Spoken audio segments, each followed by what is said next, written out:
Olá, sejam todos bem-vindos ao Band Entrevista. O Brasil é o país com o maior número de casos de transtorno de ansiedade.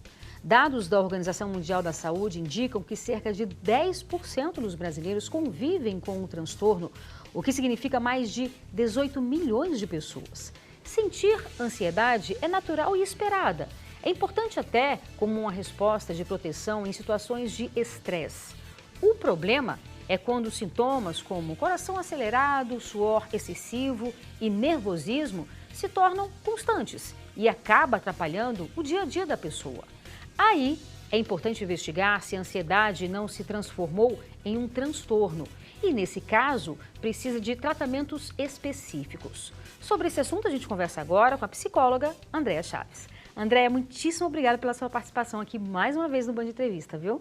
Obrigada a você, Renata, pelo convite, por abrir um espaço para a psicoeducação, que é uma das variáveis que a gente utiliza na psicologia comportamental, que é educar as pessoas sobre as suas emoções. E esse ainda é um tema tão polêmico, um tema que envolve tantos tabus, né? É verdade. E como é que a pessoa pode identificar se o que ela está sentindo ali é uma ansiedade ou realmente é um transtorno que precisa, de fato, de um tratamento?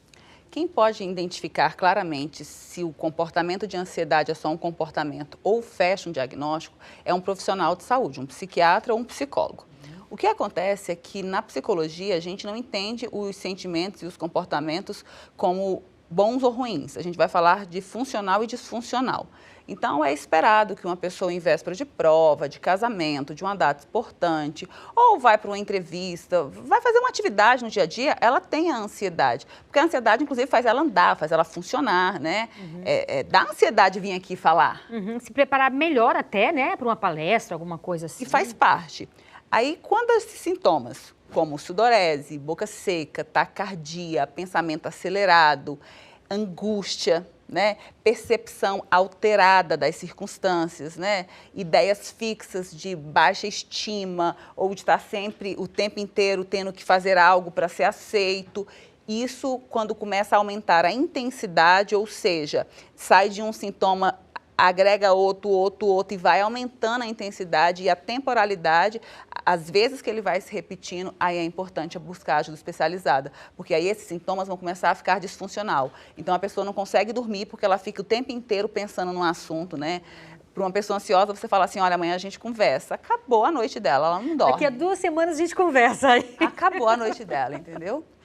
E você sabe que para a estatística, da OMS, o Brasil, dentro da América Latina, é o país com maior diagnóstico, mas Brasília é a capital da ansiedade.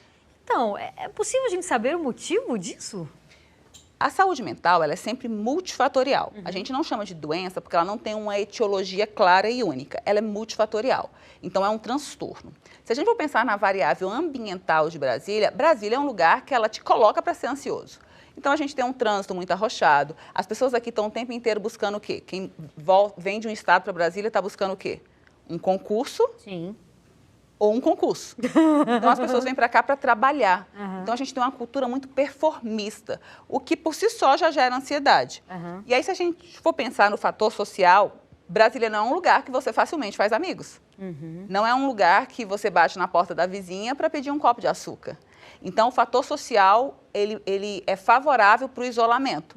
E o humano, ele foi feito para se relacionar, Nós somos o único ser na Terra que, imediatamente, ao nascermos, precisamos de um par, Um potro nasce e sai andando, um bezerro nasce e fica sozinho. Mas um humano, imediatamente, ao nascer, precisa de um outro humano. E aí, Brasília, socialmente falando, a gente tem aí algumas dificuldades dessas relações sociais. Se a gente for pensar nas questões emocionais, as pessoas aqui acabam largando a família e vindo para cá, ficam isolados, tem uma cobrança muito forte sobre essa questão de produzir, o que pode provocar sensações no organismo.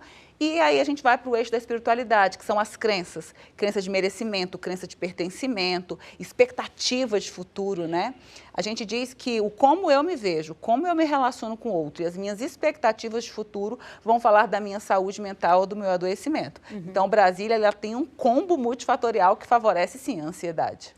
E tem um outro aspecto também, André, não sei se você vai concordar comigo, que muitas vezes esse foco de passar em concurso, e seja qual concurso, muitas vezes o que paga melhor, e não necessariamente com o afazer, com o trabalho que eu me identifico. Total. Né? E isso é muito importante, você trabalhar com o que você se identifica. E eu passar no concurso público para eu ganhar bem, não necessariamente a pessoa está escolhendo o trabalho que ela se identifica, né? E você tá ali cumprindo 8 horas por dia, ou sei lá, quantas horas por dia, fazendo uma coisa que você não gosta, isso é muito ruim para a saúde mental, né? Isso é ruim, mas eu acho que tem uma linha do meio aí. Primeiro porque adulto não faz só o que gosta, né? Eu brinco que bem-vindo à vida de adulto, onde você faz o que você precisa, não o que você tem vontade.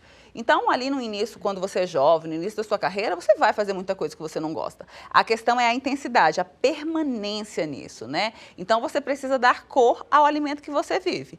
E aí, o que eu falo muito para as pessoas é da adaptação social. Então, talvez você não passou no concurso dos seus sonhos, mas é o concurso que você está, o como desfrutar daquilo, né? Porque eu desfrutar daquilo que eu tenho, descansar naquilo que eu não consigo mudar, me desenvolver naquilo que é responsabilidade minha, decifrar a minha estação que eu estou vivendo e fazer decisões claras é o que vai me permitir viver com mais qualidade.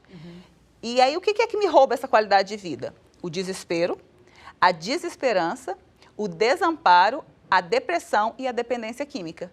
Então, a gente precisa contrabalancear se o que a gente está sentindo e vivendo está nos levando a ser funcional ou disfuncional. E, infelizmente, a questão do trabalho, ou felizmente, ela ocupa um lugar muito forte na nossa vida. A gente passa muito mais horas no trabalho do que na nossa casa, grande parte das pessoas. Então, de duas uma, ou você não desiste dos seus sonhos até com que ele aconteça, ou então você se adapta à realidade que você está vivendo. O problema das pessoas é que elas não estão ligadas no tempo presente. É um outro comportamento do ansioso. Ele não está ligado no desfrute, no aqui e agora. Ele está ligado no amanhã, no que vai acontecer. E, normalmente, os pensamentos são sempre caóticos. Então, ele não está assim, nossa, eu estou super ansioso, porque no final do ano, cara, vai ser tão legal, eu vou fazer uma viagem. Não, ele está sempre no caos. E se não der certo, e se eu não tiver dinheiro, e se eu não conseguir minhas férias? É sempre um pensamento caótico, catastrófico, né? Engraçado. Então, assim, a ansiedade, ela pode estar, ou geralmente estar ligada à depressão também? Não. São diagnósticos distintos. Agora, a gente pode ter um evento depressivo com comportamentos ansiosos e uma ansiedade com comportamentos depressivos, né? Uma ansiedade depressiva. Mas são diagnósticos distintos e que, inclusive, têm fatores de intervenção distintas também. Certo, maravilha. Agora a gente faz um breve intervalo e volta daqui a pouco. Não sai daí, a gente te espera.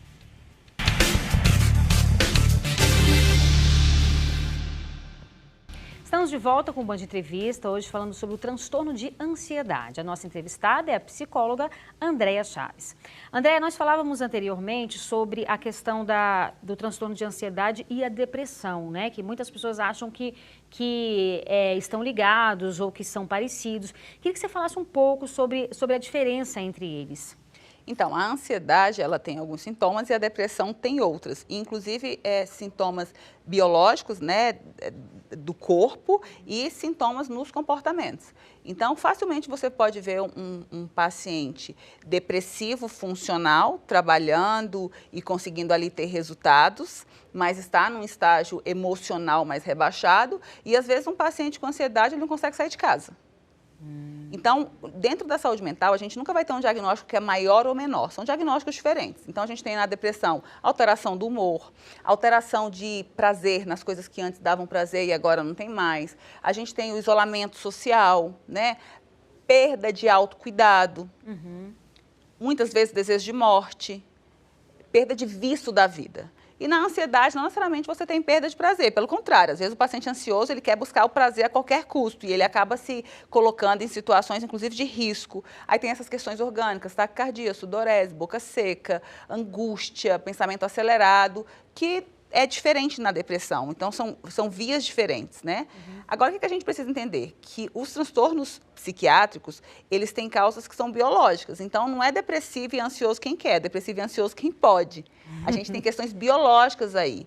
E tem questões ambientais que vão favorecer ou não. O que eu acho que acontece essa confusão também é porque esses são os diagnósticos mais comuns, né? Se a gente for para o inventário de doenças mais comuns, a depressão e a ansiedade, elas são aí os diagnósticos mais comuns. Aí eu acho que as pessoas dão uma misturada aí.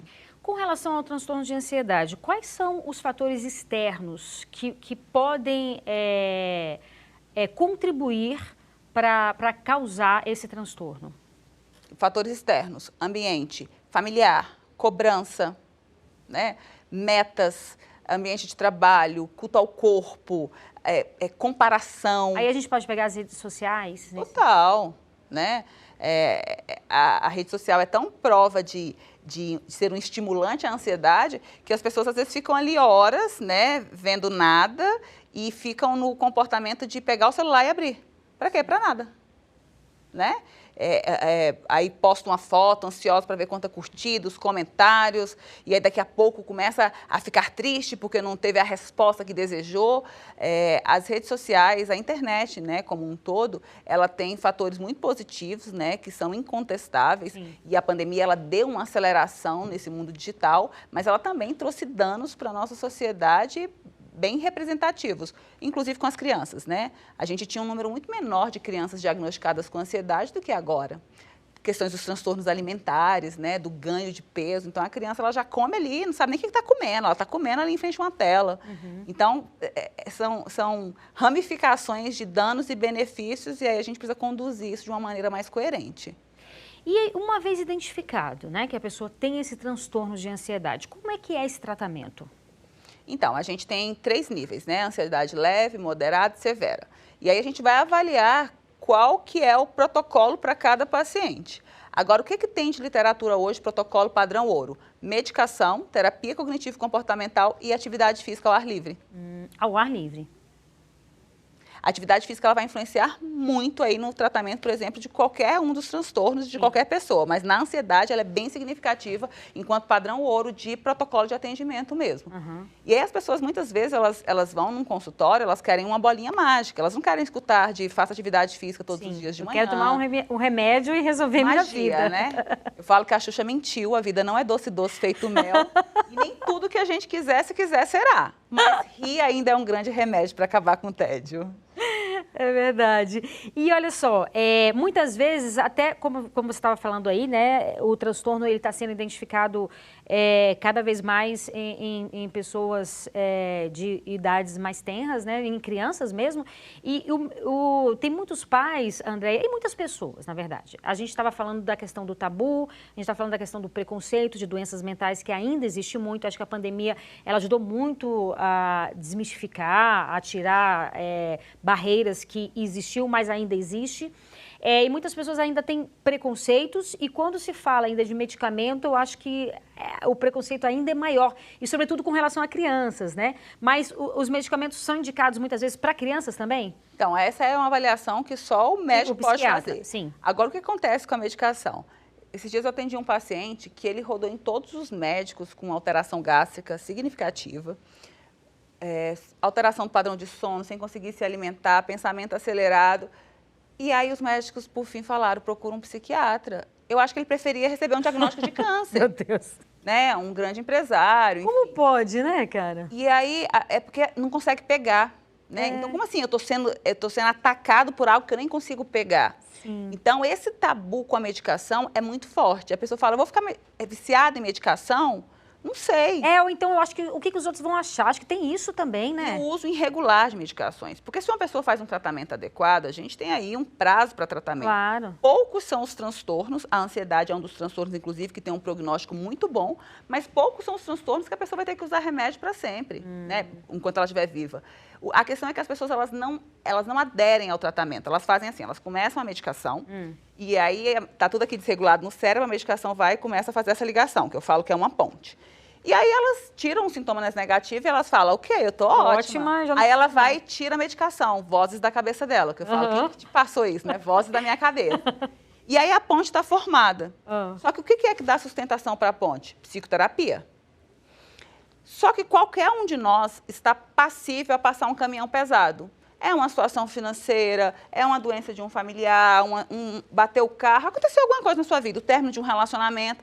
Aí a ponte foi formada, só que a ponte está frágil. O que acontece? quando passa um caminhão pesado, rompe de novo. Ela quebra, dá muito mais trabalho. Então, o que eu falo para as pessoas que estão limpinhas de tratamento é: adere ao primeiro tratamento, faz tudo direitinho, que você tem um prognóstico ótimo, né? Então, faz uso da sua medicação, faz terapia, faz a sua adesão aos protocolos que os profissionais te sugerirem de atividade física, de melhora do seu ambiente social, que você rapidamente vai ficar bom. Agora, a questão é que as pessoas não querem tratar. É como se elas preferissem, de fato, fazer uma quimioterapia do que fazer um tratamento adequado de saúde mental. Que coisa, né, cara? A gente precisa desmistificar isso. E nos dias atuais ainda isso acontece, cara. né? É muito... Se não fosse trágico, ia ser cômico, né? É como se as pessoas elas endemonizassem a saúde mental, mas está tudo bem de você fazer várias plásticas. Entendeu? Sim. Tá tudo bem. Uhum. E aí eu falo assim, você nunca vai falar para uma pessoa que acabou de quebrar a perna: levanta, seja forte, reaja. Né? Olha só, você malha pra caramba, como é que você quebrou sua perna? Reaja. E aí quando uma pessoa está depressiva ou ansiosa, respira, você dá conta, você é bonita, você é jovem, Você tem não sei o tudo, quê, né? Você tem tudo. Como se você escolhesse. É como se você escolhesse. Se tivesse opção, né? E aí, por isso que o vínculo social é tão importante, a rede de apoio. Muitas vezes, Renata, a pessoa não vai dar conta de buscar tratamento e ela vai precisar de um amigo que pegue na mão dela e vá junto. Leve, sim. Né? E vá junto ali, e a família dê apoio ali no início da tomada de medicação, o colega vai lá, chama para ir para a academia. Então, a rede social, né, a rede de apoio, ela é tão importante quanto a medicação, quanto a terapia, né? Eu gosto muito da história dos 4 eixos de cuidado, né? O biológico, que é essa carcaça que precisa medicar, precisa fazer atividade física; o psicológico, que são as nossas emoções, que tem a ver com a nossa história, com as nossas vivências, né? O social, que é os nossos vínculos, e as nossas crenças, que é essa expectativa que a gente tem de futuro, esse olhar de esperança, de fé, para entender que é possível viver melhor e com mais qualidade de vida do jeitinho que você é. Né? Então, não tem problema de você ser uma pessoa um pouco mais ansiosa, mas vamos modular aqui o que é que você pode fazer para diminuir, para ficar mais funcional e não sofrer tanto. Legal, é isso mesmo. E agora a gente faz mais um breve intervalo e volta daqui a pouco. Não sai daí, a gente te espera.